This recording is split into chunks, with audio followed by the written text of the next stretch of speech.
If you don't do some planning, then what happens is, number one, you're probably not marketing or selling your organization to potential employees constantly, but hit or miss whenever you have an opening. But you also aren't doing it in a planned way. You wouldn't tell a program marketer to open the Yellow Pages and just start making calls, because even cold calling has to be targeted in some manner, or else it's a waste of phone money and time. The same with our recruiting.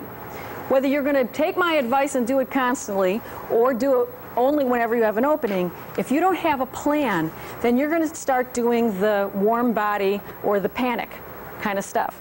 And if you have a plan, then while you are panicked, and your brain does not function when you're panicked as well, you can whip open your plan and go, all right, I'm totally panicked, but it says right here what to do, so now I'll do it. This is like on Tuesday when you go back and everybody's quit. We're in such a panic, you can't even think what to do. So what do? You whip out the classified ad that you used the last time, which you know in your heart is not going to work, and you place it anyway for $300 in the Chicago Tribune, because you had no other possibilities. You all know about right brain, left brain. What's in the right brain? Emotion, color, exaggeration. Left brain is logic, reason, etc. When you are extremely upset, emotional, angry, overwrought, literally your left brain, access to your left brain is locked out. So all you have available to you is emotion, color, and exaggeration. And so you just go, all right, just put a classified ad. Okay, I can't stand it. So let's look at this recruiting plan and look at the pieces so that you can go back and do it. This is something that I would suggest you do not do alone at your desk or on the plane on the way back. You can get a good start on it. But the marketing of your organization to potential employees is an entire organization effort. It is not just you. You might be doing the interviewing, but I've already pointed out that your employees, whether they want to or not, are marketing your Citizens Against Crime every single day at the laundromat, at the grocery store, and in all their life. So I would definitely bring them in to this planning process. What makes us attractive to potential employees? And I spread this out over 3 pages for you so that you have a place to fill it in. What makes us attractive to potential employees? Anybody? Now you see, each one of you, because you're in a different part of the country and have different needs, will have a different answer to this, but just in general, anybody, can you think of what makes you attractive to potential employees? You personally. A worthwhile cause. A worthwhile cause. Okay? What else? Uniqueness. Be more specific. Nothing. Can you do anything else like this? There's no one else that has this kind of organization. It's not like the 15th vacuum cleaner sales company. Okay, what else? What else makes you attractive to potential employees? The pay. The pay. Fun. Fun. It's fun. Doing the job is fun. Freedom. Freedom. There's freedom in this job. What else? Flexible hours. Flexible hours. What else? The work environment. What about the work environment? It's positive. Okay. You're a franchise. The fact that you're a franchise makes you attractive. What else? Travel. Travel.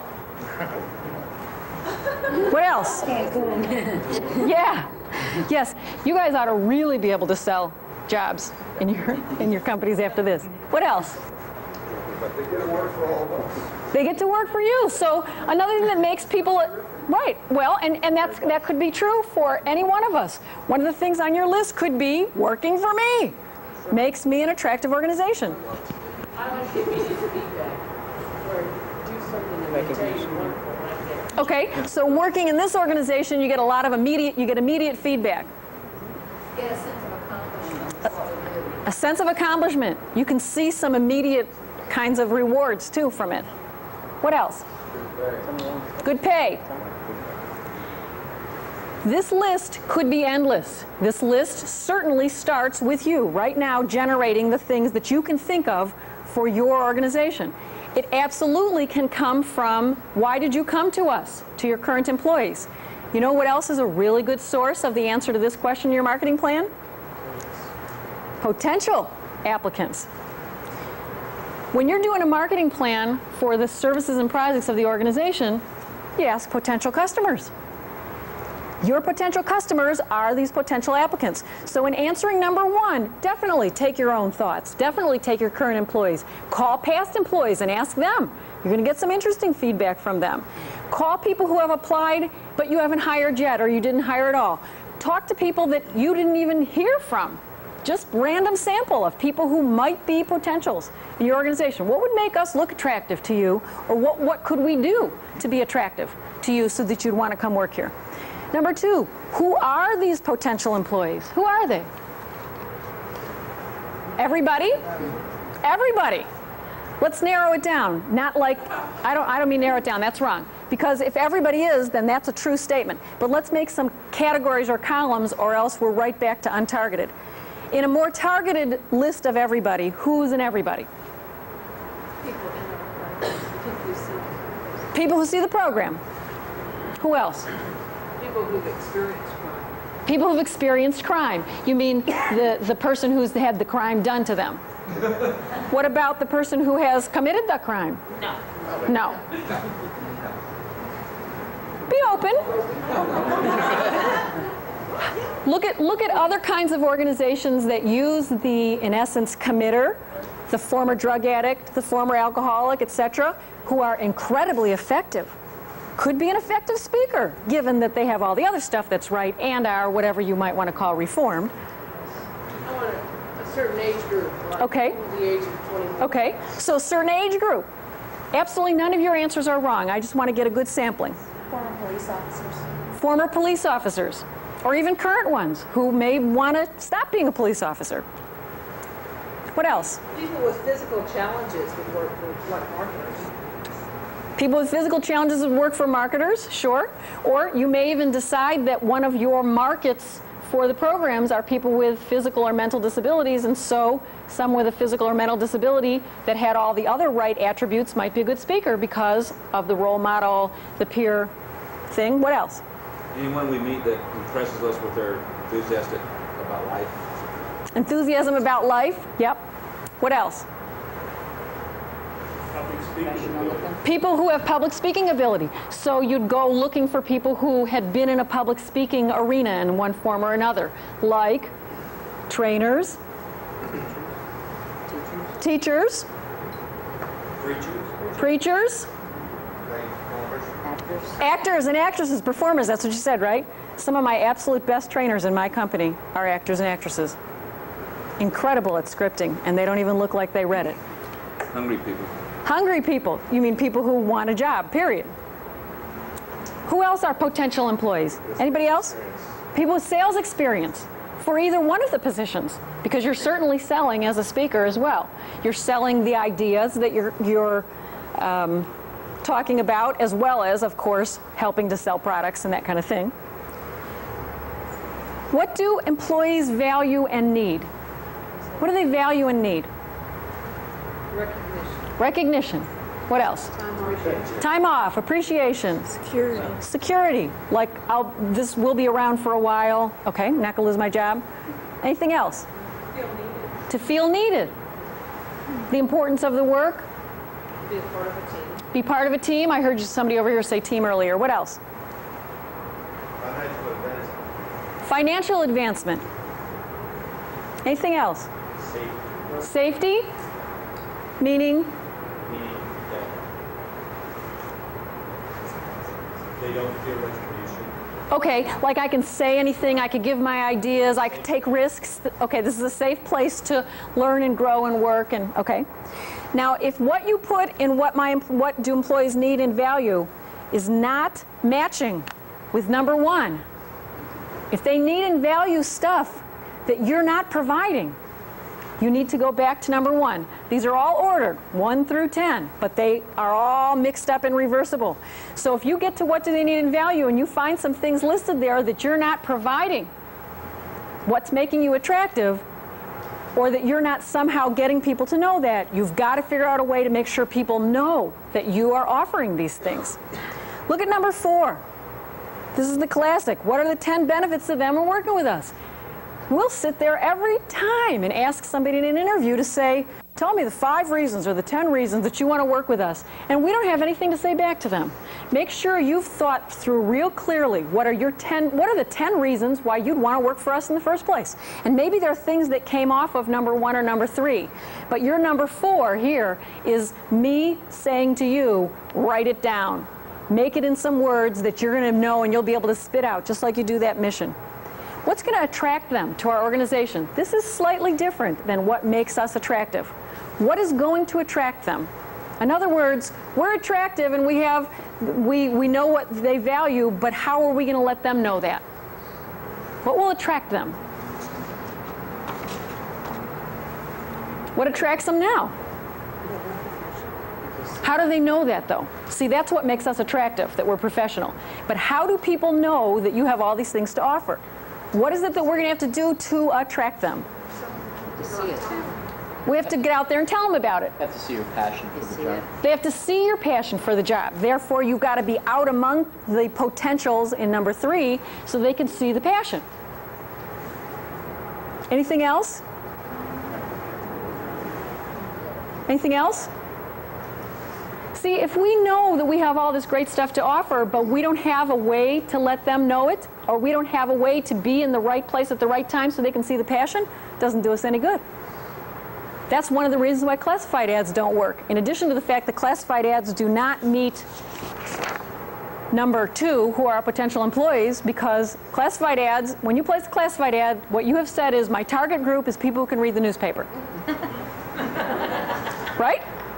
And on that particular day, and in addition to that, it's people who tend to read the classified ads. And who reads the classified ads? 2 groups of people. People who are desperate and unemployed, and who else? Human resources executives. You want to hire them? No. But that's what they do. They read the classified ads because they're the ones placing them, right? You just sit and you read them every single week because you want to find out what your competitors are doing. I'm not saying don't use the classified ads, but the point is you've got to know in number 5 all the things up above. What makes us attractive?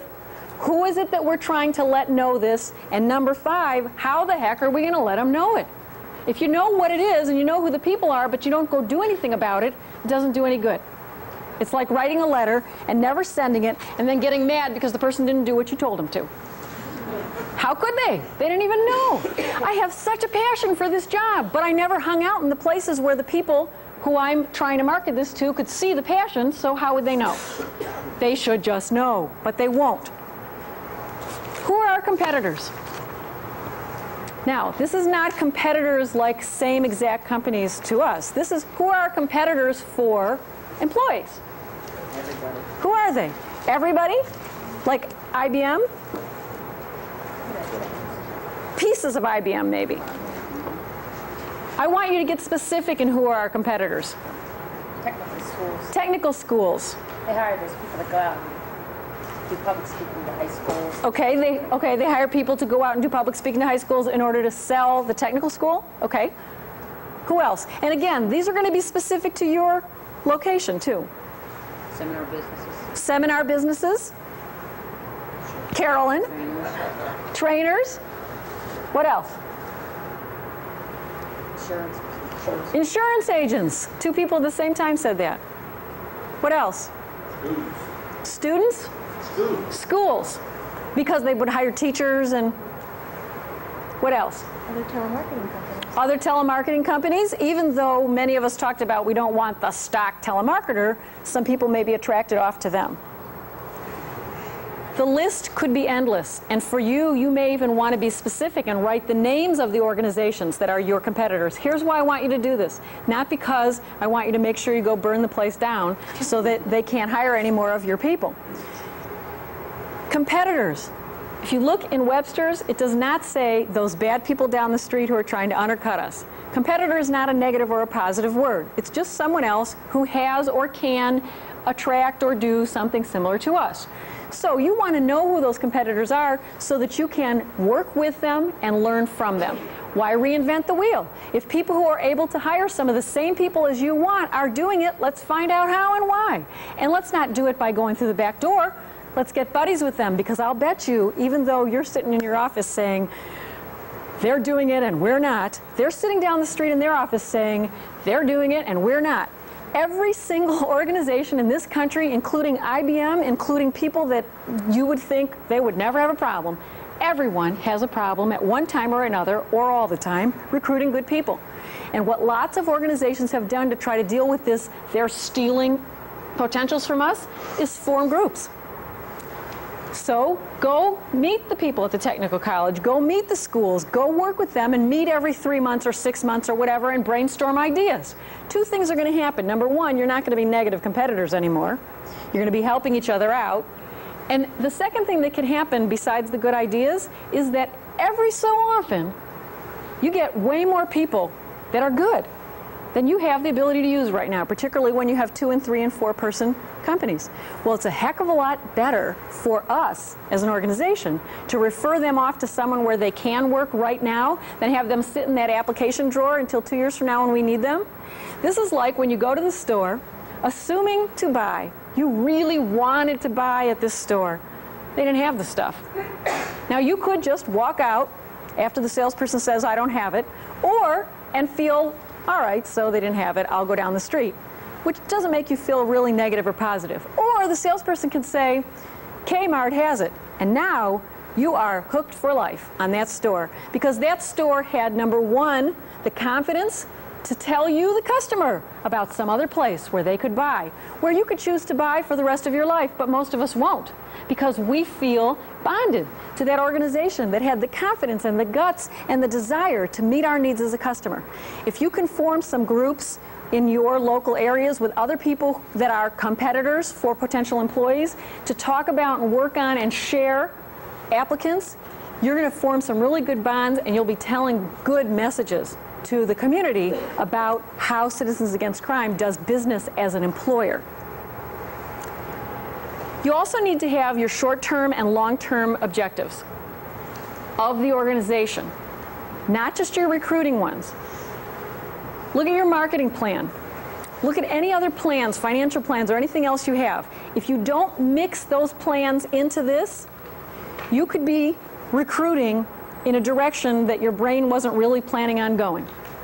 You're planning on working really hard in this one area. You're really going to work on schools this year. Make sure your recruiting plan is full of the kind of people who would be great speakers and great marketers to schools. You see where I'm going? I want you to make sure that you marry all your plans together so that you don't accidentally go off in the wrong direction in haste. And then, of course, the best part of the entire plan, how are we going to make this happen? We now know who they are, who we want to get. We know who our competitors are so we can work with them sometimes. We know what direction we're going as an organization this year anyway. We know what people need and value, and so we're committed to giving that to them so that they'll be attracted to us. How are we going to do it? What's our strategy going to be to get these people who we're offering these kinds of things to? The possibilities are endless. The strategies we already began with here. These are all marketing strategies. These are all recruiting strategies, which we've discussed. Some work sometimes and some don't. And I've already pointed out to you that the best thing to do is keep a little tally sheet of what works and what doesn't, and for what, in what situations. But let's look at some things that aren't up here. No one said that a potential group of employees are, one person did say policemen, which gets closer, but no one said that a potential group of employees are military or ex-military. This has some relationship to security, yes. There are a whole variety of organizations, national organizations, that do nothing but help you hire ex-military personnel. And they will screen them, they will test them, they will do everything for you short of the interview. And then you decide. If anybody's interested in some of those national phone numbers, see me at break, and I'll show them to you. I didn't put them in the workbook. You also may decide that one of your target groups are people who are either going to college or have gone to college or are in some way associated with a university situation. Maybe even interns. There's an organization that does nothing but help you find interns. Some people have found that a really good recruiting strategy is to hire someone in as an intern from a university, local or otherwise, then you get this great opportunity to watch them in action while they're not quite yours yet. And you also make a name for yourself within that university.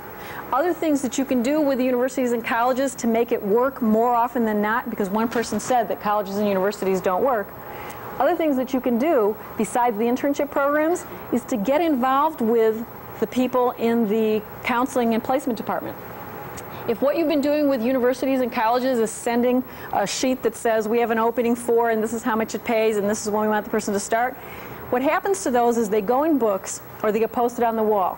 And again, like classified ads, who looks in the books and who reads the walls?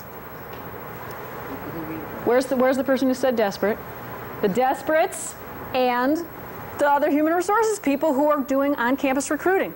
The kind of people that you probably want to hire are the ones you've got to sell it to. So remember, this is a marketing and sales process. What you need to do is sell your organization to the person in the placement office. Don't worry about the books or the postings on the wall. What you want is to make sure that that person knows what a terrific place you have to work, so that when they see the achievers, when they see the people you really want, who don't read the books and don't look at the postings, they will call you and say, I saw this kid today, Joe, and he's so-and-so and so-and-so. You can get to a point where you have marketed and sold these people, you know, with the phone calls and the birthday cards and the take them out to lunch and make sure they're totally aware of how wonderful you are as an organization, where you're getting more calls from them than you could ever even dream to fill jobs with really great people. Now, do you want your entire staff to be 21-year-olds right out of college? Probably not. But here's one possible opportunity for you. Another thing that those placement departments are good for is giving you an entree to the alumni. So you don't want all 22-year-olds right out of school, but you do want people with a college degree. Okay, the alumni associations are full of people that are 25, 26, 30, 40, 50, 60, from all walks of life, and here's the key, from all walks of life. These are people who have worked before. These are not the people that are sitting in your chair at 22 years old saying, what do you mean you don't have a health insurance plan for my family? The child is not even married yet, doesn't even have a fiance, but he's worried because someone told him to be worried about the family health plan. You mean there's like a certain time I should be at work? You mean I can't wear these 2 earrings in my ear? I don't understand this. And this is not a statement on 22-year-olds. I have some that are dear to me. But if you also want to have a wide range of people who've had work experiences so that not only are they great in their technical skills, but they understand what the world of work is all about a little bit more than fresh out of college, the alumni associations have great placement departments, and you need to woo those people as well. Again, I would not bother with the postings or the books, because the right people are not reading those. There's an organization that helps professionals, not necessarily from a particular college, but professionals all around the country find jobs. It's called Job Bank USA. And you, as the employer, pay to have yourself listed in the service. You might list an actual job opening, or you might list information about you as a wonderful employer. That Job Bank USA also runs resumes. So you can call them up and say, I need somebody that looks like this, this, this, this, this, this, and this. Fax me, modem me, call me with everybody who looks like this so that we can talk about it.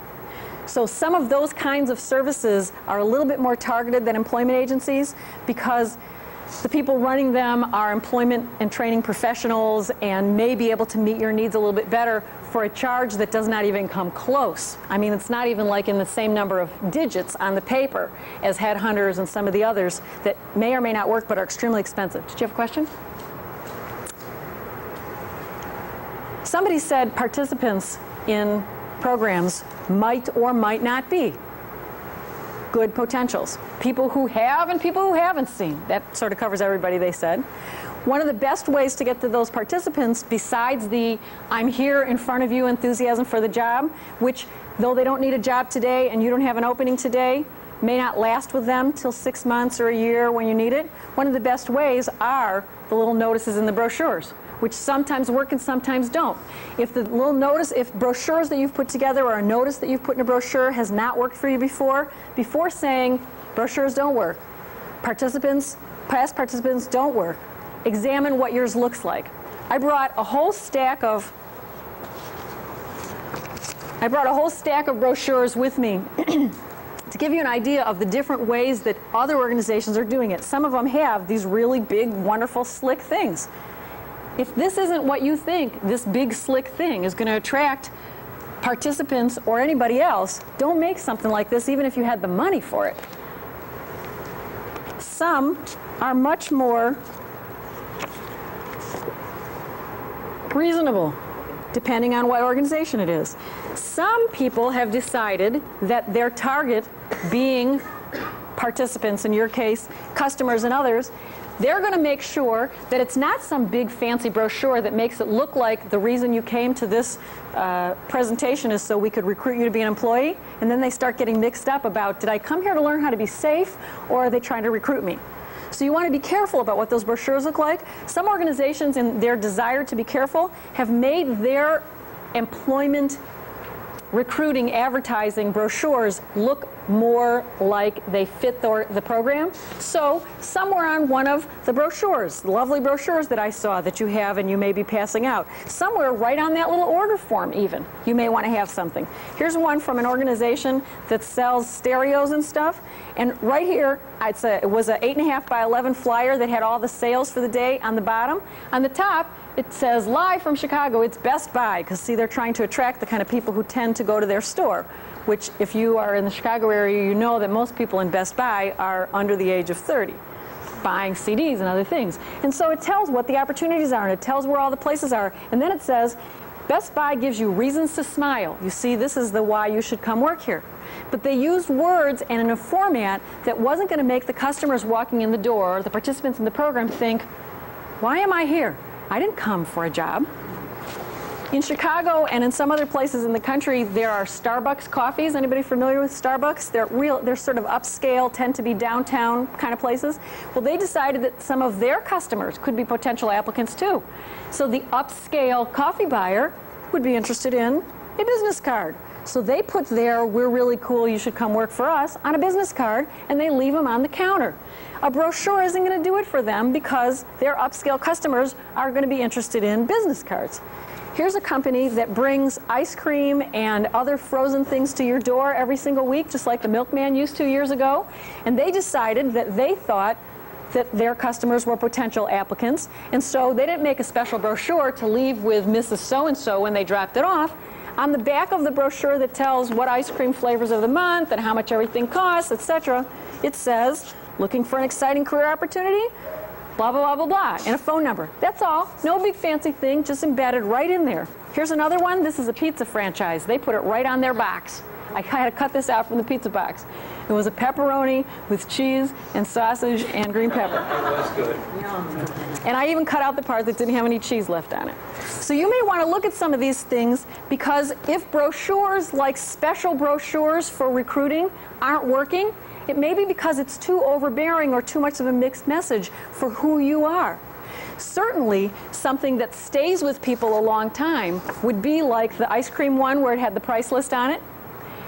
Might not be the pizza box. Most people throw those boxes away right away. But certainly something that would fit your image would be some 3-panel, or even just the one piece of the panel, or even a bookmark or something that said 10 ways to be safe, or something of that sort, because it's something they'll keep around and use longer. These two pieces are ones put out by organizations that decided that what they wanted to give people that made them think about their organization and working there was something that they'd keep long time. They'd use it as reference. It would be something useful to them. This is the reason why companies give pens and keychains and clocks, and you don't need to do that, but give them something useful and something that fits the mission, the direction of the organization. And of course you have printers that are all by you, the Kinkos and the others, that could whip out one of these 3-folds for almost nothing, or even I've seen people with bookmarks and other things. You also know that with the advent of word processing like WordPerfect and some of the others that have about as good graphics and other things as special programs and laser printers, that you can buy brochure paper, set the thing up, and put it through your printer for almost pennies, for an entire 100 or so. So don't think that whatever you want to do in writing to attract college students or policemen or security officers or military people or whoever it is you're attracting, participants that you want to do in writing. Don't think that this is going to cause you not to have access because it costs too much money or it'll take too much time. You saw this one from Starbucks. It only had about 10 words on it.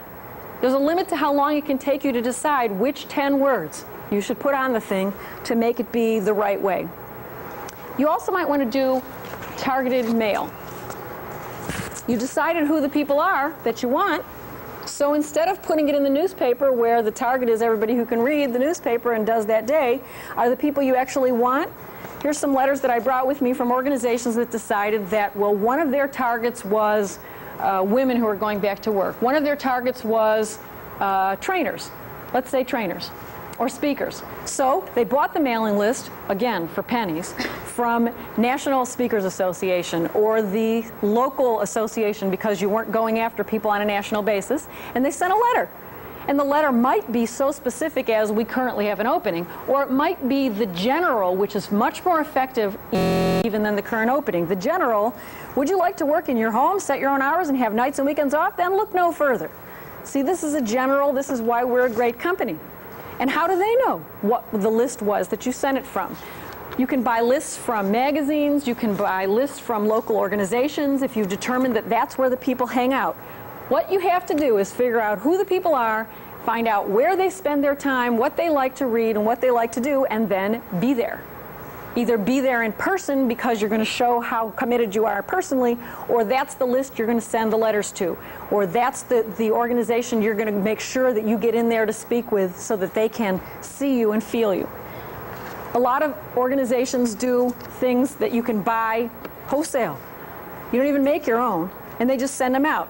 We thought you might be interested to know that we have several job openings. Call us in the future, so-and-so. These things you just buy from catalogs. They don't even have you on them, which some organizations are attracted to. This one looks like vacation. Think about your location. Where's Seattle? Seattle. If you were trying to get people to come in from the outlying areas, Seattle's a beautiful place. So send them a picture of it. This is a hospital. This is a hospital's recruiting literature. It's a postcard, and they send it to the people that they're interested in, but they happen to be in Naples, Florida. Yay. Now, if you got this postcard in the mail that said, we have an opening so-and-so and so, I'd think really hard before I said, you know, I'm really not interested, because look at this postcard. So if you have an attractive location, remember back to number 1 in your marketing plan, whatever's attractive, that's what you got to communicate to them. And if location is one of those, somebody once said to me, one of the most attractive things about us is that we are on local transportation line. And some of the people who work in our organization, a lot of them tend to be people who take local transportation. And there are a lot of other companies that you can't get to. So what they put in their recruiting information and brochures were literally little pictures of buses and things, just to give people the idea. You got to be able to communicate what's attractive to you, and you may need to do that in writing. Lest all the newspapers in this country dislike me, though I've told you that the classified ads are probably not the greatest place, there are other parts of the newspaper that can be really useful to you. One of those, of course, are just plain old display ads. This one is from John Deere, and of course it's huge and they have lots and lots of money. But what they're doing is advertising them as an employer all the time. They're not in the classified saying we have an opening for a speaker this week. They're just regularly letting people know. And I brought several other ads with me of the ongoing, we're a great place to work, you ought to think about us.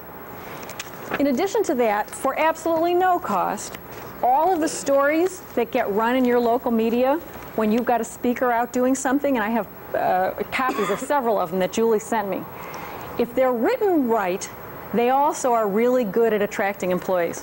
When you read about a company that's done so-and-so and so-and-so, somewhere in your heart you're getting this feeling like, ooh, great place. Ooh, great place to work. And you may not say it right then, but the day you discover they have an opening, you have this warm, fuzzy feeling about them. As opposed to, you hear something negative about an organization in the media, and several years later you discover they have an opening, and you can't quite put your finger on it, but there's just something that says to you, I don't think so. Instead of waiting for the media to say something negative about us, we need to be pushing the PR end of what we do, because besides that helping to grow more programs, more companies wanting to buy a program and more participants wanting to buy products, it's also going to help grow you as an employer.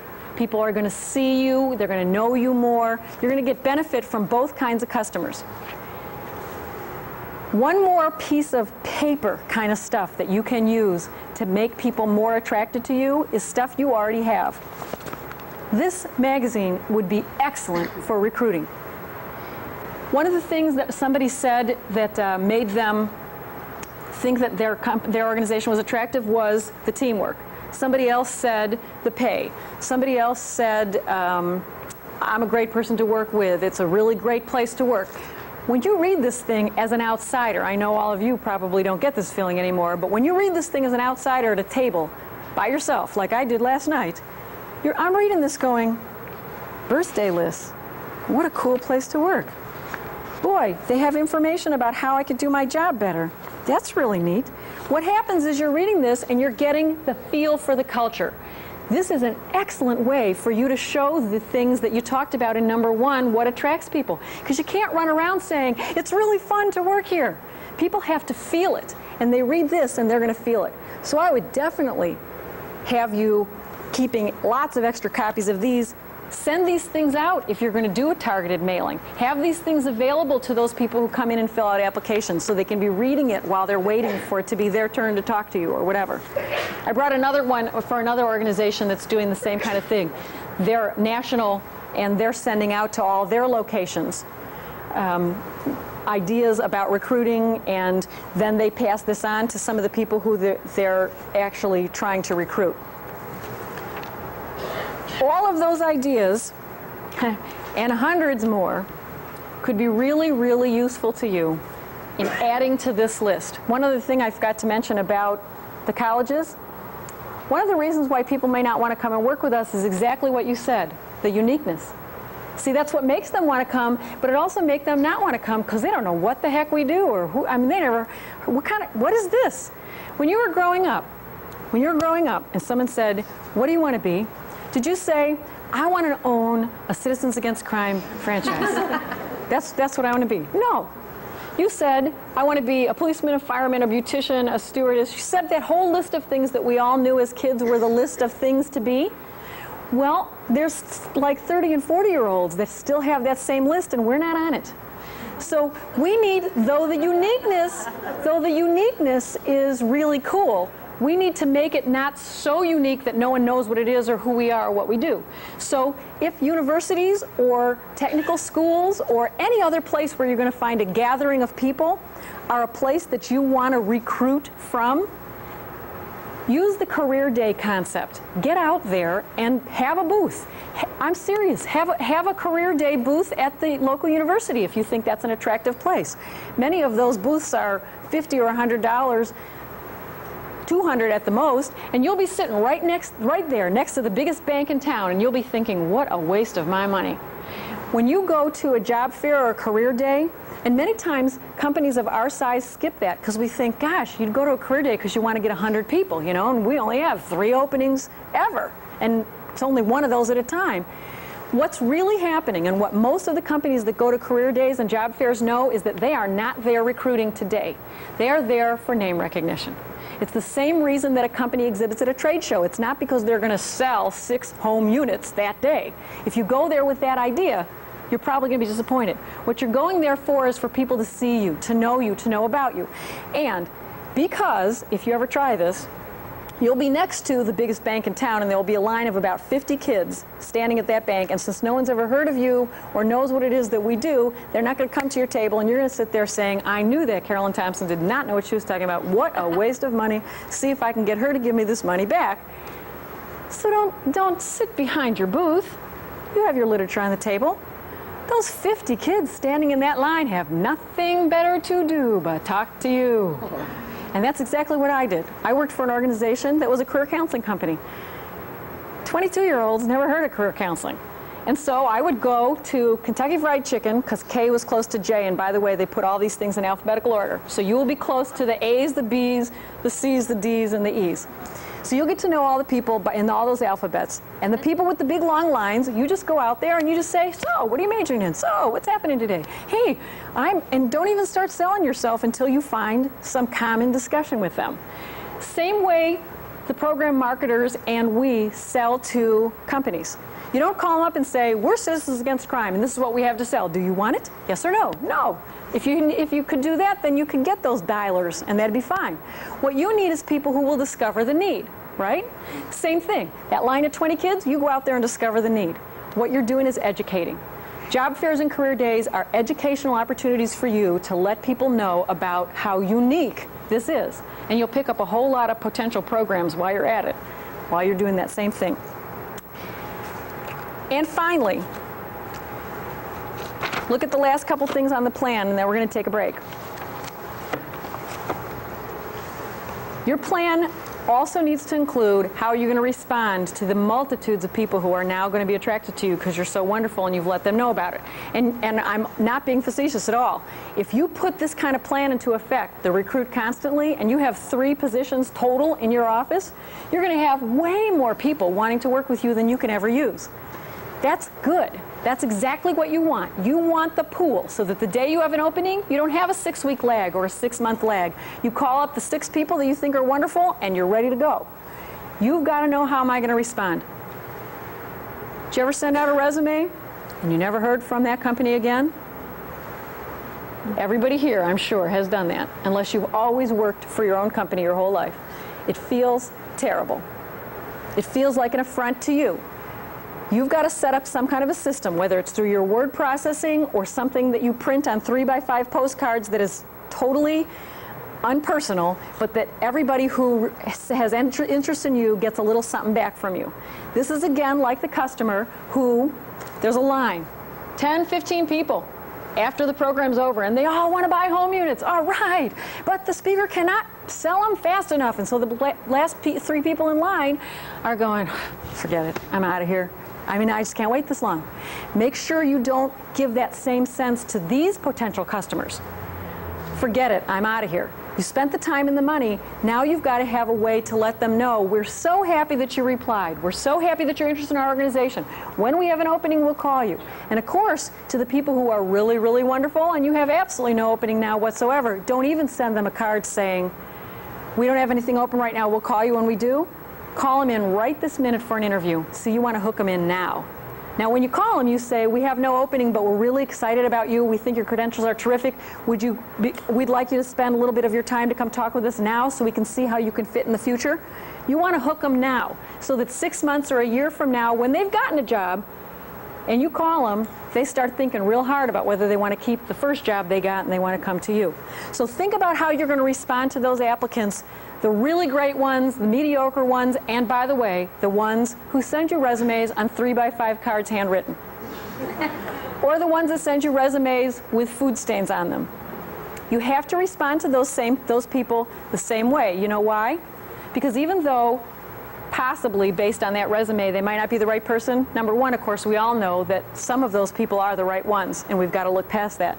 But even if they weren't the right ones, those people know other people who are potential program participants and potential applicants. So, like we may want to send them a letter saying, you've got to be kidding me. What did you send me the pizza with the resume for? That message communicates itself negatively about us. Ever in an interview, and you know after the first 3 minutes that you have made a big mistake, and this person is not right, and you should not have wasted your time, and so you know what I do? I spend the next 10 minutes trying to prove to them that Citizens Against Crime is the absolute worst place to work in the entire world so that they will just get out of my office. We have to be careful not to give that message in the application resume process or in the interview process because of all the people that they may know. You have to decide what your assessment techniques are going to be, and I've given you some in the workbook that we'll look at after the break in less detail. And your selection techniques, when you get into this process, you will no longer be deciding between the person who breathes and the person who does not. So you're going to have to look at what exactly is it that we're looking for here so that we know between these 3 really good people who's the best. How are we going to close the sale? Closing the sale is not, would you like to come work for us? That's not it. You got to actually get them there the first day. And a lot of times I say the would you like to come work, and they say yes, and then I don't see them on the first day. Or they say, got to talk to my husband, got to talk to my wife. We need to know what we're going to say when that happens so that we're not left hanging there. Then it's time to set some individual goals. Once you decide all these marketing strategies and your plans, if you don't have a goal, like by the 15th of August, I will have reviewed the brochure. By September 23rd, I will have written a letter to a target audience and sent the money away for the mailing list. If you don't have some goals and some timelines and some action plans for yourself or whoever else is going to help you with this, what happens is you're going to get real busy with everything else going on, and this is a really great idea, but you'll place a classified ad when push comes to shove because you ran out of time. You are not the only person that should be involved in implementing this marketing plan. Your current employees, in addition to their by-the-by selling, could also be involved in designing brochures, could be involved in writing those letters, could be involved in, like an organization I just worked with last week, somebody talked about using current employees to get other ones. Who was somebody over here and that didn't work. Didn't work because they couldn't find the right people or whatever. You know, a lot of organizations actually pay bonuses. If the person starts to work, you pay them $50. If they stay for 3 months, you pay them another $150. Basically, what organizations have done is take the money they used to spend on classified ads and say, all right, so we were spending X amount, we'll just give this to our employees now because this looks like it'll work better. If that's not working for you, or you don't think that's going to work for you in that way, you may want to back that bonus process up. Everybody has a different place where the bonus catches. For some people, it's right now. Right now, today, if you want me, current employee, to start actively marketing, not just the buy at the party this weekend, I need some incentive up front. So an organization I just worked with last week decided that they were going to actually do some targeted cold calling, and they're going to pay their employees on a per call basis, right up front, to sit down and make those calls in addition to their regular work time. Because they had a list of people that they were going to call back from the surveys and the letters, and they believed that them making the phone call wasn't going to do it. It needed to be the speaker calling, saying, we have an opening for a speaker. I'm a speaker, and this is what I do. And I really, and because that peer interaction, that peer marketing, peer-to-peer marketing, may be the best way to do it. So your individual goals and plans are not necessarily just you. Costs have got to be in here because it is going to cost you. My belief is that over the course of time, maybe 6 months to a year, it will cost you less than all the things that you did before that didn't work. And even I found, and documented by the way, because I had to prove it for my own budget, that it cost me less than the classified advertising I was doing. It took about 18 months for it to cost less. Because up front, I was printing brochures and I was sending out mailings at 29 cents per letter. But in Chicago, at $350 for 3 lines buried in the classifieds next to everybody else, it doesn't take long to rack up a lot of dollars. So you need to have costs so you know what it's going to cost you up front so you can budget it in, and so that you can see cost benefit. Because you don't want to spend your time on a brochure if you find by 2 years from now that it didn't work for you, that it wasn't good for you. And a review date of the plan. Got to have a review date for the plan. Review date for the plan. Once a month, once every 3 months, every 6 months, whatever you choose, make it pretty short term, but make your plan about a 10-year plan. You are planning on being in business in 10 years. Yes? Everybody here? If you are doing your recruiting for the life of when you're going to next think about how I'm doing on this plan, you're going to be behind the game already. You need to be thinking about where am I going to be 2 years from now and what will I need? Where am I going to be 3 years, 5 years, 10 years, and what will I need? When we come back from break, which is upstairs, when we come back from break, which is upstairs, we're going to work on one per person, but 1 or 2 specific kinds of marketing strategies that we think may work for us, so that when you go back next week, you'll already have some of the groundwork laid. You won't just have an empty marketing plan going, oh my gosh. You'll have a beginning of a something. So 6:15, 6:20, right back here, to work on a plan, on a strategy. And one of the many places that you might be holding your program is under the guise and advice of an employer won't they be offended, or somebody even used more stronger words than that, if we were passing out recruiting brochures right there on the premises of ABC Manufacturing Company? If the answer is yes, they'd be offended, then you definitely shouldn't be doing it. My belief is that every employer would be offended if you were passing out something that looked like this to everybody. My belief is that some employers would be offended if there was a little part on the back of your product brochure that said, career opportunities, call us, but that some wouldn't. And then another sentence that was given to us, if you still wanted to do this with some people, is For any family members or friends that might be interested in career opportunities. so you're not like saying we're taking your employees away. Another idea that was given to me was make an insert. Your product brochure is threefold. Make an insert that's just one panel.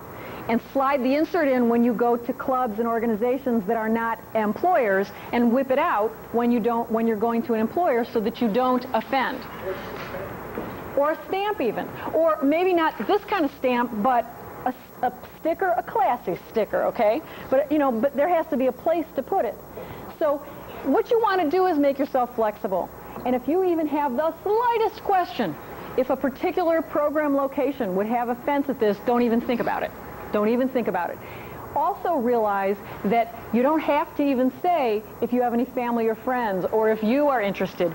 All you have to do, and I've got a brochure up here for those of you that are interested in the words, all you have to do is talk about in your literature somewhere, something that you're giving to people, who the wonderful people are who work for Citizens Against Crime. I'm reading about the wonderful people who work here. And see, the reason I'm reading that is because I want to feel good that the speaker is someone that I'm going to be able to learn from. But I'm reading about these wonderful people, and I'm thinking, oh, I want to be a wonderful person too. I have one here. This is the classic example of what we talked about. This is a brochure from a headhunting company, the Headhunters. Who reads these brochures? The human resources professionals. Who do headhunting companies want to hire? Human resources professionals. So they can't send this brochure out saying, if you're interested in working in, call us. But on the last page, they have an entire page about the kind of people that work at this firm, what they're like. And it creates that kind of message. And in fact, this company handed me this brochure and said, this is our recruiting brochure. So they wrote this, who we are and why our people are wonderful, on purpose to do just what we're talking about. There are innumerable ways to use your brochure without offending or without getting yourself into the hot water you don't want to be in. What I want you to do, take your food and your drinks and everything else into groups. We're going to break into groups, and in your group you're going to work on, now I hate to use the word design because we're not going to have hours and hours and days, but you're going to work on in your group a particular marketing strategy of your choice. I've got several group ideas, and if no one chooses to be in those groups, we'll make some other ones.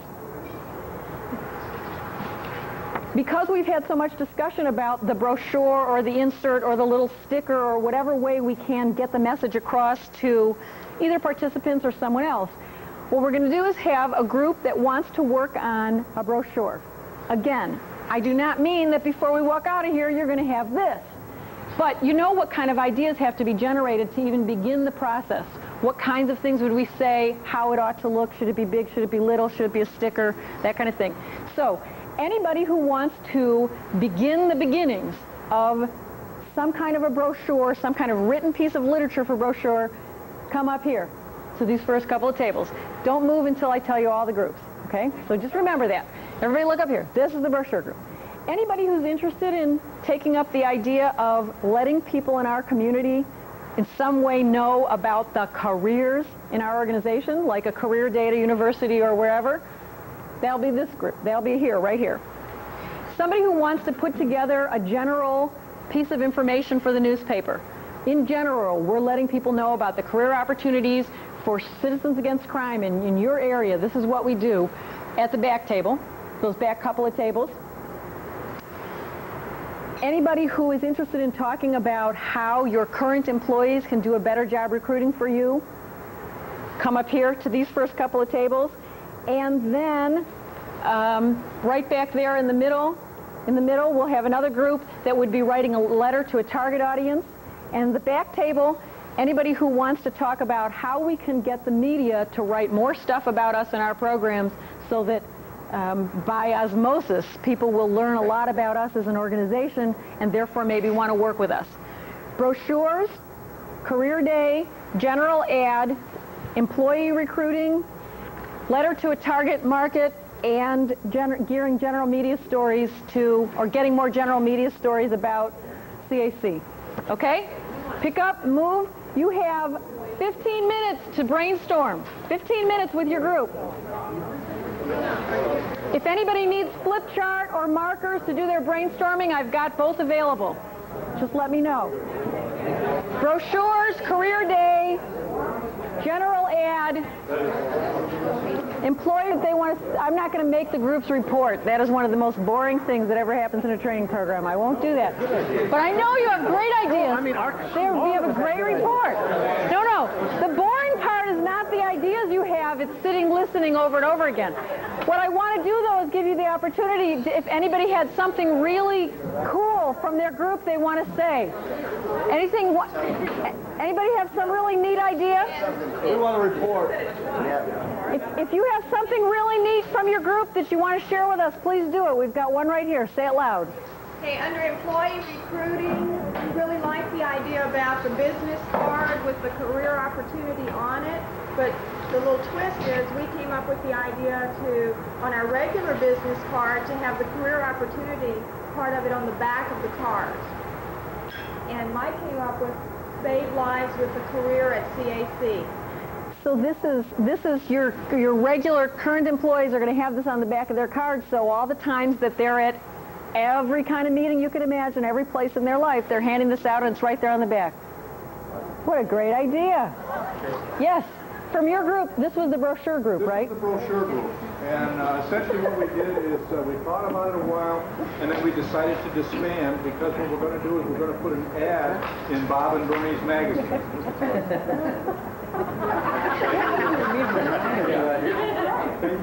This is the brochure group disbanded and became an ad group. Yeah, we just put the ad in Bob and Bernie's magazine. It goes out to everybody. You say, work for CAC. Okay? Nova Marketing came and they created a Peace Mind magazine that's going to be a mailer to all of our program Okay, to all the people. So it's an existing channel. 4 times a year. It will be. Right. It's about to be an existing channel. Yeah, why reinvent the wheel? Well, even if this particular thing doesn't become, you've got the idea to do something else. Anybody else from the other? Yeah, please write this stuff down. Yeah, the letter committee came up with a letter. We thought the hardest part would be finding a mailing list of professional marketers who do somewhat like what we do, setting the programs. But we came up with an idea of having them respond with a clip up on the bottom to an event where they could come and meet with us face to face and see the program, see the opportunity, and have a face-to-face. Which becomes like a career day, in quotes, kind of thing. Specialized for what we do.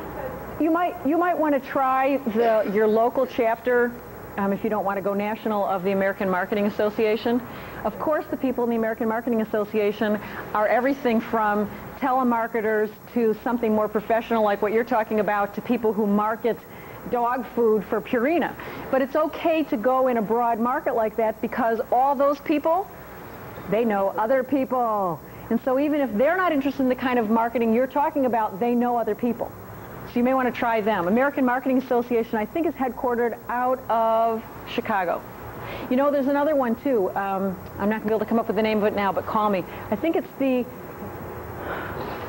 American Marketing Communicators. I mean, there's something about communication in there. If you call my office in a week when I'm back, I've got the number for you. But this is an organization that is not just people who are in marketing, but they communicate. They're the part of marketing that sort of moves into sales.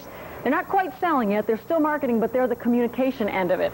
So they may be a good group for that as well. Good. Any of the other groups have anything special to report out? Something that you want to add? Something neat that you talked about? One thing that kind of came to mind, and it kind of goes with what we were talking about earlier today. You guys were you're the general media group? Okay. Sorry.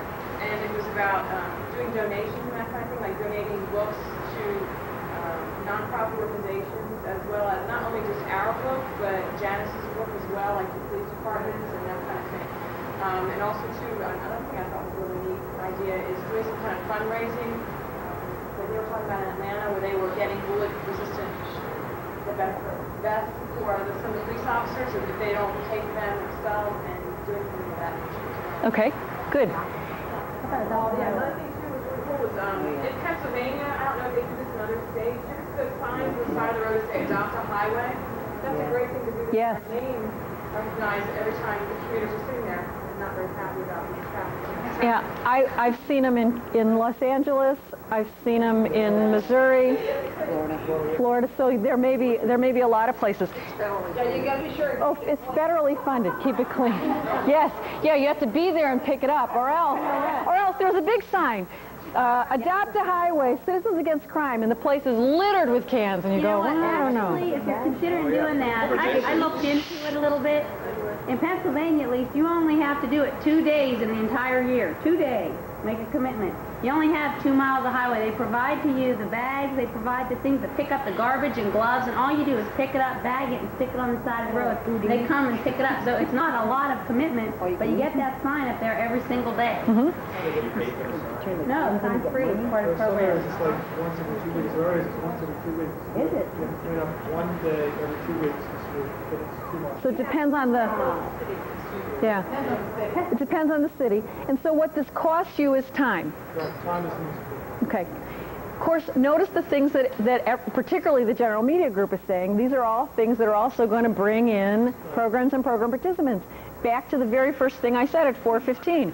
Everything you're already doing and will continue to create and think about for marketing Citizens Against Crime services and products can have some application with slight variation or exactly the same in marketing to potential employees if we would allow ourselves to think in that way.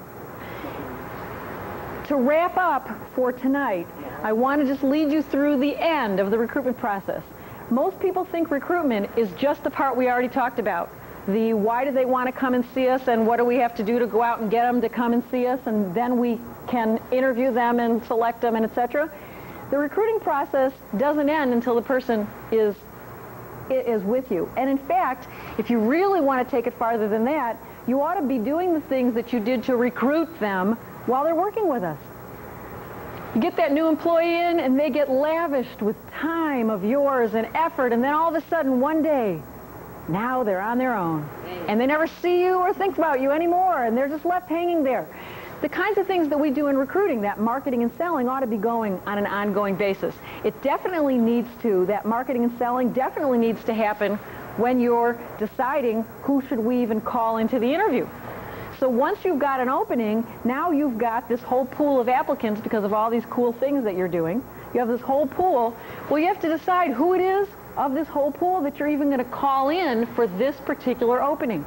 The very first thing that you need to do is make sure, alluding again to that job analysis, and I put copies of the job analysis form that I use on page 7, 8, and 9 for you, but make sure that you know exactly what you're looking for.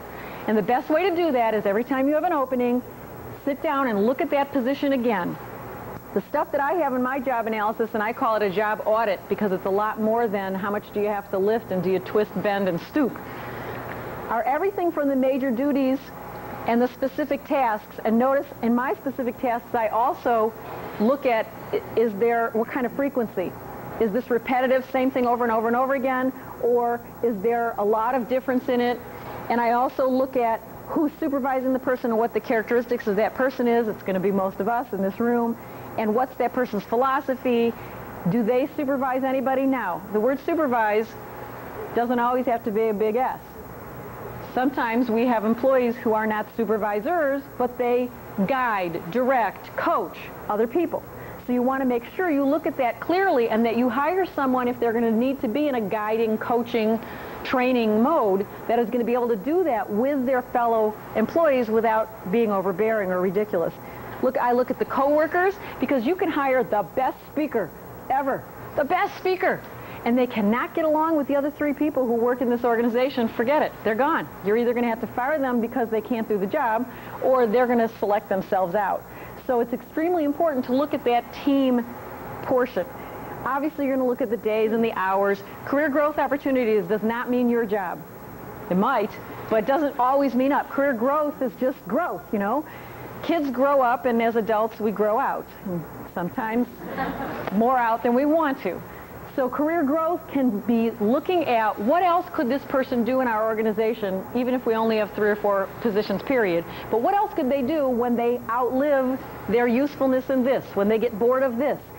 What other things will they learn as a speaker that would allow them to also be a good program marketer or also be a etc. So I look at that right up front. I look at any safety or ergonomic issues. Are there things that they're going to be doing in their job, both in the office and out, that are going to cause them to be in both physical and mental safety kinds of situations? Notice I have stress right here. Stress is one of the major reasons that people can't do their jobs well or get sick, and if you live in California, file workers' comp claims. So you want to look at what the stress situations are of the job so that you can be prepared to either do some alleviating or communicate some of those as part of your assessment process so you don't hire someone who can't handle it. Education, certificates, specific experience, specific skills. Many times in professional level jobs, we skip the specific skills because we think, well, all professionals can read, all professionals can add, subtract, multiply, and divide. How many people have graduated from college and can use a calculator, but that's about the extent of it? You literally have speakers out there who you want to be able to add, subtract, multiply, and divide, or else you could have a problem on those invoices when they come back. So, as silly as it sounds and as almost offensive, do we have to think about memory skills and those kinds of things for professionals? Yes. Don't say out loud or on your job analysis they have to read, because what does that mean? At a 3rd grade level, at a 6th grade level, which is higher than what most newspapers are, what do they really need to be able to read? How well do they really need to be able to add, subtract, multiply, and divide? Also look at physical abilities. This is not to say that you're selecting out people with physical or mental disabilities, not in any way, shape, or form, but make sure you know what they physically have to do. How much does the box weigh of the stuff they're taking with them, those speakers? If you've got somebody who has a back injury and they're not allowed to lift 15 pounds, I bet you sometimes some boxes for big groups are 15 pounds. So you want to make sure you know what the physical range is going to be, even for professionals, even for the clerical help, etc. And finally, what the source is. When you do your job analysis, make sure you note the source, the date, who wrote it. Doing that job analysis on an ongoing basis is simple because you already have the basis. You've got a job description already written for those couple of positions. But doing it on an ongoing basis to look at when there's changes requires watching the person who's doing the job or watching someone doing the job, watching the coworkers, any interaction, watching participants in programs, watching the supervisor, how's that interaction, then asking questions. If you take the time to do this every single time, you're going to notice some things that have changed by virtue of that person being in the job. They've sort of changed the job a little. You've sort of changed the job a little. And doing the job yourself is one of the best ways to tell what's really happening in a job, in addition to the watching and the asking. You also may want to do some research, a variety of things that would talk about what are speakers supposed to do. You could get from National Speakers Association and others, and make sure it's written. You've got, again, a written job description. Don't get complacent and think, well, we've got that, so isn't that enough? You also have to think about the way that you communicate the benefits of the job. In your marketing plan, I asked you to write the 10 benefits of working with us. Most of us were thinking of small b benefits, like why it would be fun to work here and what I could get out of this and that kind of thing. But when employees or potential employees come to us in an interview and they ask about what kind of benefits do we have, what are they usually talking about is health insurance, life insurance, etc. What you want to do is expand the knowledge of people who come to interview with us to include all kinds of benefits. If you look on page 14, nice blank sheet of paper for you to write down all of the benefits, big B and little b benefits, that you can think of right now, just for your particular franchise, all the benefits of employment. Every single one of them. I've just said to you in an interview, what benefits do you provide? What are you going to say? What benefits do you provide to me if I come to work for you? What are you going to say?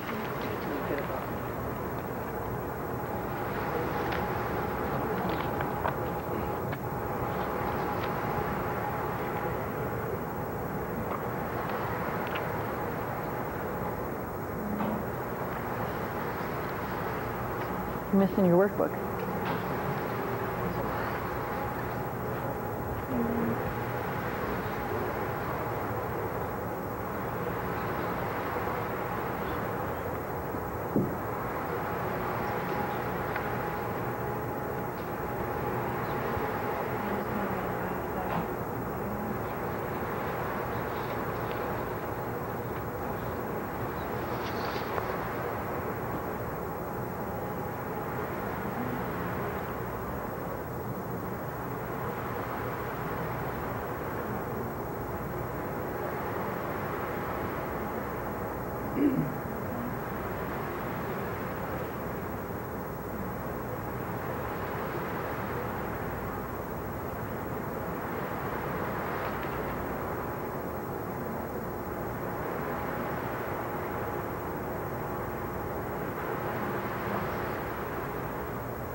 Because we don't always think about the answer to this question in these terms, while you're still writing, tell me what you write. Just shout them out, because I bet you're going to hear things from each other that you're going to say, oh yeah, we have that too. What'd you write? Health plan. Health plan. What else? Paid holidays, 6 paid holidays. 6 paid holidays a year. What else? Free park. Free parking, which is incredibly great in some organizations. What else? A retirement plan. What else? Paid vacations. Paid vacations. What else? What else is on your list? Ongoing training. Toll-free helpline. Like I'm out at a program and I'm stuck. What do? I need answers. Okay. What else? Professional environment. A professional environment, which could be extremely attractive to some people. What else? A friendly atmosphere. Others? National convention paid for. National convention paid for, which is even more specific than the ongoing training. Anything else? Access to management. Nobody said unemployment insurance? You are going to provide that, aren't you? Yes. It is the law. You see, we don't even say the things that we're absolutely definitely going to do. How about workers' comp? How about Social Security? These things are benefits. If they benefit people in some way, they should be on your list. Don't sell yourself short. Many times we look at the interviewing process as us trying to find out if they're the right ones to work here. And we have to remember that their interviewing of us is going to bring up these kinds of questions. Why should I work for you, in essence? Most applicants don't have the nerve to say it quite like that, although I've seen some that do. We want to make sure we have the answers. And this benefit question, which may even encompass some of those training and staff development questions, is a really important one for you to have prepared ahead. Hopefully the people that are interviewing with us have done some preparing before they came to us. We need to do preparing in how we're going to sell the organization and how we're going to answer the questions that they're going to ask, and this is definitely going to be one of them. Any others that we missed on that list? Employee discount. Employee discount on products. That can be really attractive to people. In fact, if participants are some of the people that are applying, that may be one of the reasons why they got interested in the first place, is your products. Keep this list handy. Don't necessarily have to publish it, but make sure you know it so you can whip these answers off in a meaningful way and maybe even a targeted way. If you hear the person talking about a team environment, you're absolutely going to hit on that benefit to them. If you hear them talking about a past job where it just didn't seem to be real professional, you're going to hit on professional environment. When you know who you want, when you know the kind of person you're looking for because of that target group, it makes it a lot easier to narrow down who you ought to call in. Because you're not getting everybody who read the newspaper on Sunday. You're getting already a more targeted group. So the determining from the resumes of who I ought to call in now isn't going to be that pitch 25 of them, keep one to even look at. There's going to be a lot less waste in the garbage can. Your job analysis, job description, is going to be your guiding principle. And from that is where you're going to determine what kind of questions do I need to ask this person. And of course, I saw the program marketer profile that you put together that even has a whole list of the questions. That's incredible. Have you done that for speakers too? I didn't see that one, but that's really great. You already have a lot of the interview questions designed and ready to go. All you need to do is then add the specific ones for this particular person's resume, application, or what you heard from them on the telephone. I would suggest, in order to keep you from wasting precious time, that given that both speakers and program marketers are people that have, you have a need to have presentation skills, that you get as much of your interviewing done by telephone before you even bother to get them in. I've seen organizations that they get a second line, or they already have an answering machine, and they on their second line is what they list in the newspaper or is the information that they give out, and you call in and you get a message that says, you're obviously calling for the speaker opening, or you're obviously calling for the program marketer opening. Because this opening, this position, thank you, because this position is sales oriented, we would like for you to just tell us a little bit about yourself, because obviously your ability to sell yourself to us is going to tell us that you have an ability to sell our products and services and our ideas to others. So you have about 10 minutes until you hear a beep to tell us about these. Then they ask like 3 questions to tell us why you want to work with us, what you've done in the past, that kind of thing. So you're hearing voice. You're getting that immediate, because how many people are ready for that message on a machine? This has not become, and that may happen, but if you have people that do that, you want to hire that person? Or maybe they'll hang up because they're like, ooh, and they'll call back after they're prepared. That's all right. But the people who won't call back at all because they're intimidated by it are also going to be intimidated by the program participants saying, well, the last time I used that product, so-and-so happened. Well, hey, you know, my mother, she tried one of your ideas, and they'll be intimidated by that. So using that quick idea may get you some of the things you want to hear anyway. If you ever have a need to know people's writing abilities, instead of the telephone idea, have them send you something in the mail. Writing. Why do I want to work with you? What do I think is great about me?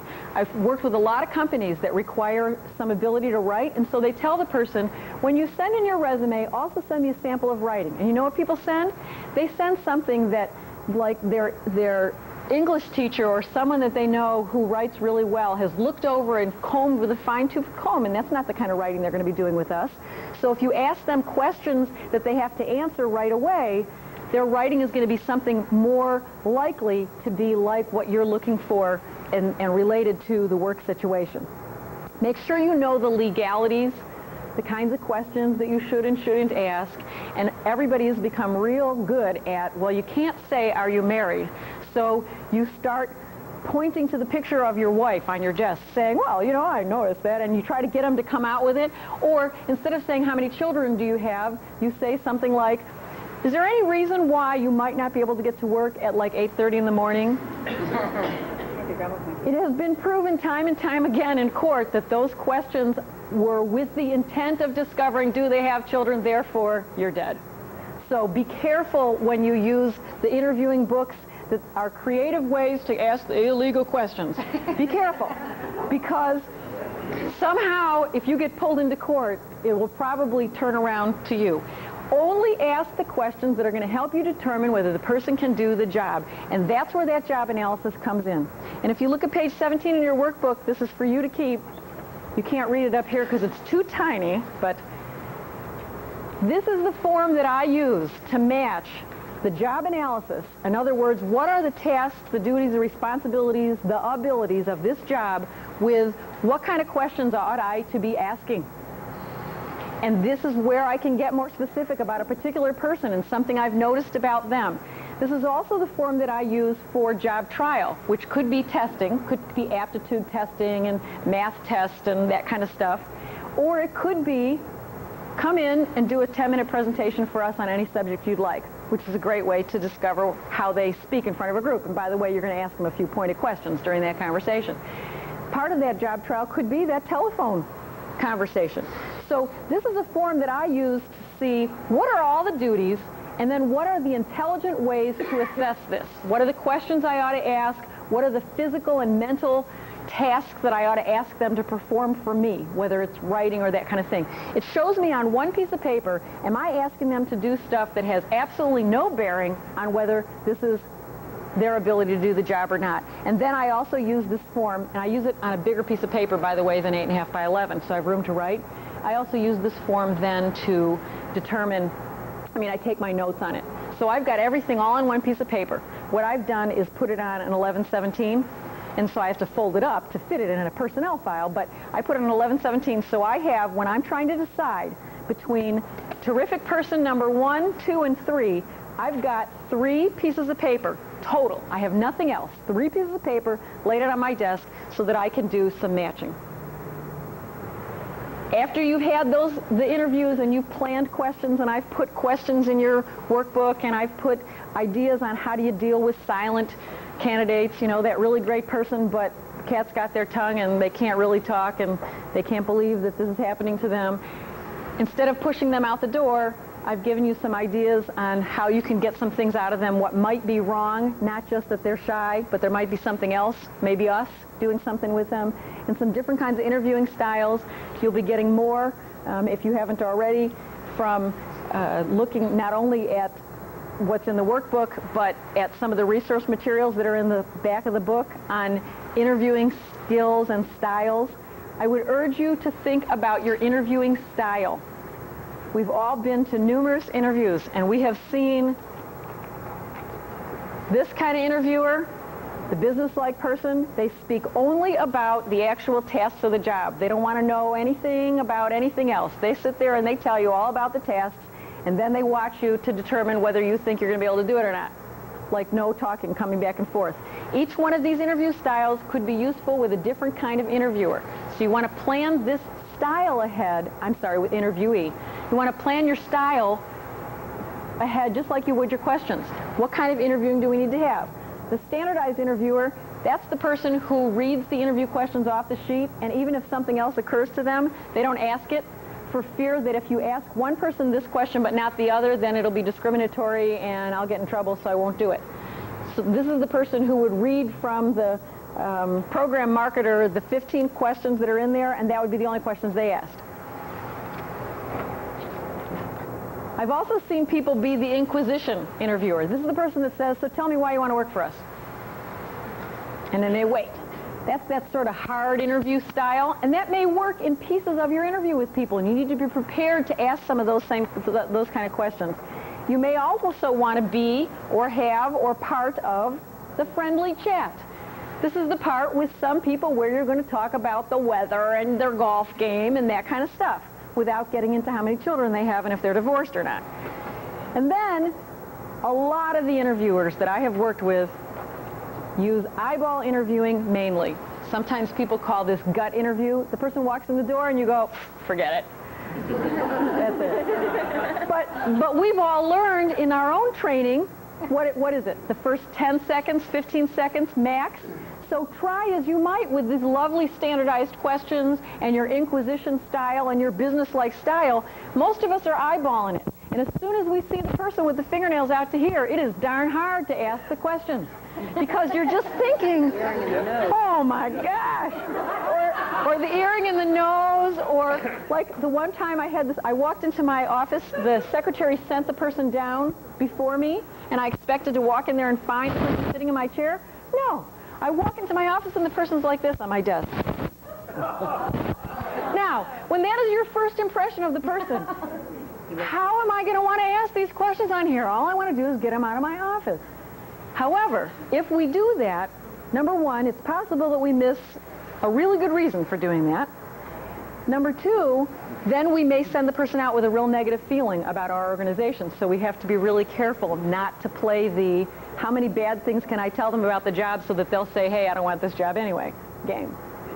So think about your interviewing style so that when you're caught off guard by some of these weird behaviors, or the fingernails is a real one, just like looking on the desk. I had a guy, by the way, it was a guy, it was not a woman.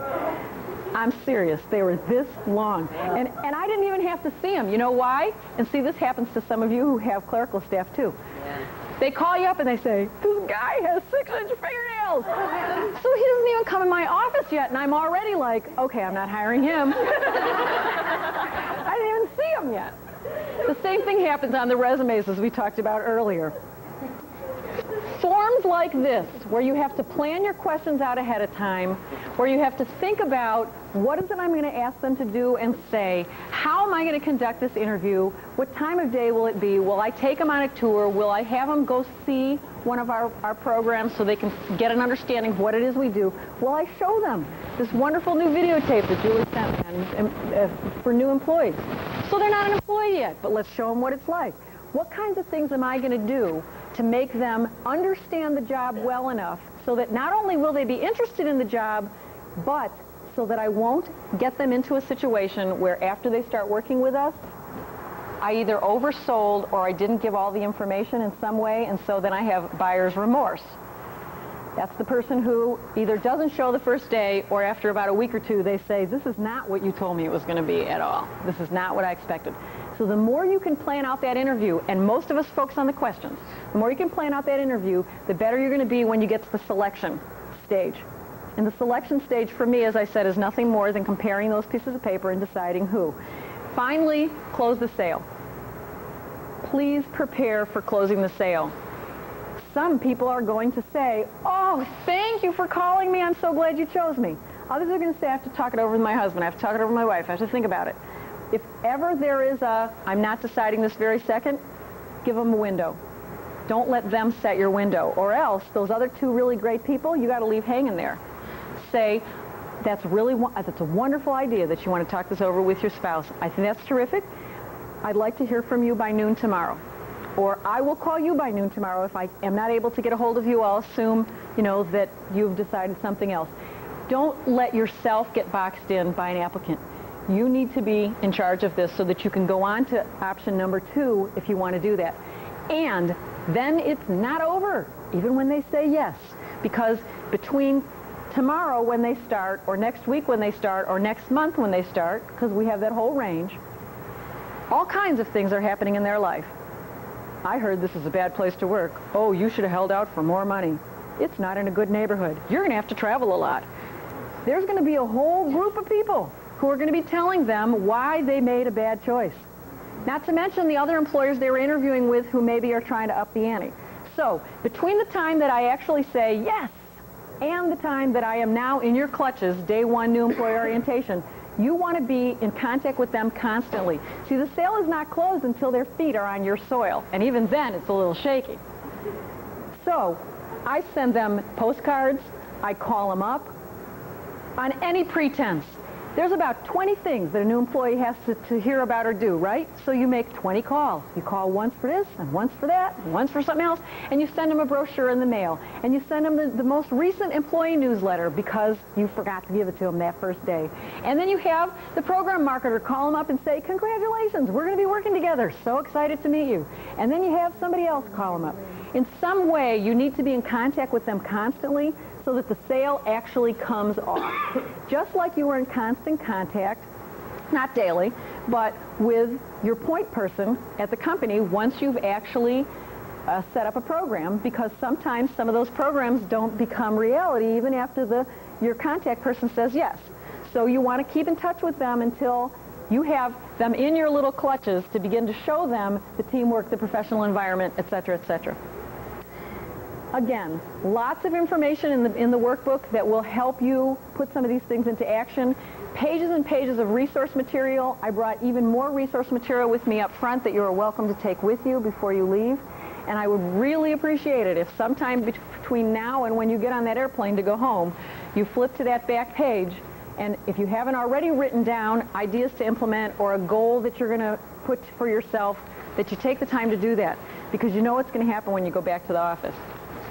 There's going to be like 16 phone messages per day, and 2 people that were in trouble, and something else that happened, and a week from now you're going to say, Now, it was really cool, this thing I was going to do, but I just can't quite get all the pieces. Maybe I'll call Carolyn and ask her. And then 2 weeks from now, you're going to say, you know, I really thought that this was good, but I just really don't see what I am going to be able to do with this stuff. And 3 weeks from now, you're going to say, Carolyn who? Because you're going to be so busy with everything else. So please take the time to do that. I am going to be here the rest of the evening. I'm also going to be here tomorrow until your first break at 11:15. So if you have specific questions, see me later. Can I ask you one thing? Yes. It's page 33. What is it? Page 33 and page 34. These are your exercises for opening your mind to be more creative. You see, when your brain has to function in this way, in these little puzzles, you get to open your brain up a little more. No longer are you looking at M's and N's and H's. You are now looking at something else. So the last 2 pages, those resource pages, are for you to practice being more creative. I didn't put the answers in, by the way. It's brain work. Can you give me the first one? Give me an example. The example, 26 is the letters of the alphabet. 7 is wonders of the world. All right. This next one, it took me 3 years to get the next one, 1001. One night, I know, but I couldn't figure it out. And so one night, seriously, I sat up in bed and said, Bill, I know what the answer is. And where I get these things to practice my own brain work is just from books in the library and from my kids. They bring them home and I put them all together on one page. Arabian Nights. You could also use these as tests of creativity for potential employees. I'm teasing. No one laughed. You guys are all looking at me going, yeah, great idea, I think. Thank you. If you have questions, I am going to be around till 11:15, 11:30 tomorrow.